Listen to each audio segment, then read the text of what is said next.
តោះបងប្អូនអរគ្នាឥឡូវថ្ងៃនេះមានអ្វីដែលថ្មីចង់បង្ហាញបងប្អូនតាក់ទងទៅនឹងកម្មវិធីមួយទៀតដែលទើបតែបានសារជើងពីសម័យថ្មីចឹងបងប្អូននោះគឺជាកម្មវិធី Honda ដែលអាច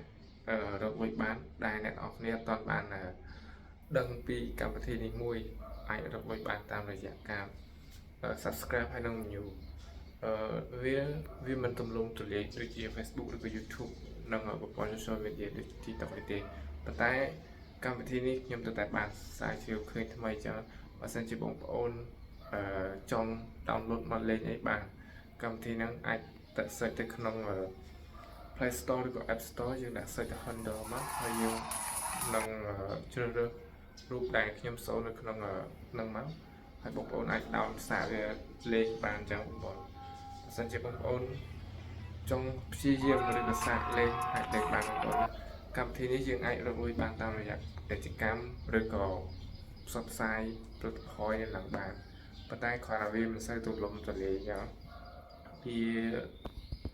អ្នកចូលលេងវាតិចតួចដែរវាមិនសូវច្រើនទេព្រោះដោយសារគេអត់សូវស្គាល់អញ្ចឹងបើសិនជា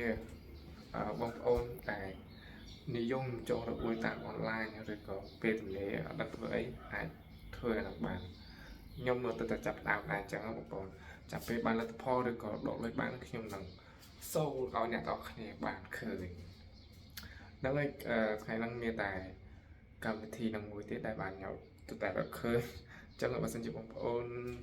ចាប់អារម្មណ៍ឬក៏ឆ្ងល់ខ្លាំងណាស់អត់យល់របៀបបង្កើត account ឬក៏ធ្វើអីផ្សេងទៀតបងប្អូនអាច comment ឬក៏ឆាតតាមTelegram ដែលខ្ញុំដាក់លីងនៅខាងក្រៅអញ្ចឹងបងប្អូនអូខេបាយបាយ